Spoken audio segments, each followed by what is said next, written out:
نماز پڑھ رہا تھا کوئی شخص، تو مجنو آگے سے گزرا، تو نمازی نے نماز توڑ کے اس کے منہ پہ تھپڑ مارا۔ تمہیں پتہ نہیں نمازی کے آگے سے نہیں گزرتے؟ اس نے کہا میں نے دیکھا نہیں، میں ایک عورت کی محبت میں ایسا گرفتار تھا کہ مجھے ہوش نہیں رہا، لیکن افسوس تم پر، تم رب کی محبت میں مجھے دیکھ رہے تھے۔ ایک ماڈل مسلمان کیسا ہونا چاہیے؟ جب رب کے حضور کھڑا ہے تو دنیا کی خبر ہی نہیں ہے۔ سیدنا علی المرتضیٰ کے بدن میں تیر پیوست ہو جاتا ہے، نماز میں کھڑے ہوتے ہیں تو یوں تیر نکال لیا جاتا ہے، آپ کو بعد میں پتہ چلتا ہے کہ میرے بدن سے تیر نکالا گیا ہے۔ یہ ہے عبادت میں خشوع۔ جب اس کے ہو گئے، محویت کا یہ عالم ہے کہ اسی کے ہو گئے، کسی غیر کی طرف خیال بھی نہیں گیا۔ کسی اور کی طرف دیکھیں کیوں، کسی اور کی طرف تکیں کیوں، جب نظارے اس کے ہیں نگاہوں میں، جب خیال اس کے ہیں۔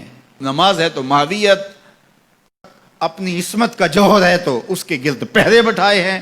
مجال ہے کہ عصمت کے جوہر کو داغ بھی لگنے پائے، مجال ہے کہ خیال بھٹکنے بھی پائے، سوچوں میں آوارگی آنے پائے۔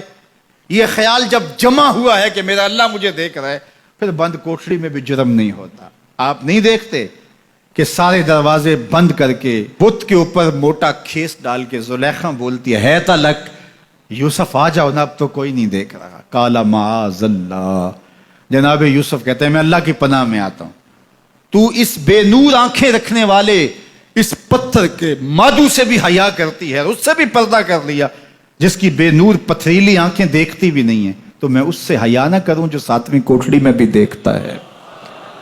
اللہ اکبر، اتنی روشنی برستی ہے کہ گناہ کا تصور ہی محال ہو جاتا ہے۔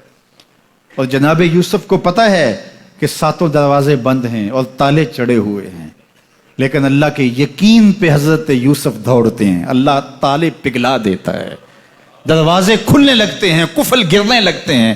جب کوئی اس کا ہو جائے تو کوئی قفل، کوئی راستے کی بندش اس کا راستہ نہیں روک سکتی۔ اللہ بند مکفل راہیں بھی کشادہ کر دیتا، اس کے ہو کے تو دیکھو، اس کے بن کے تو دیکھو۔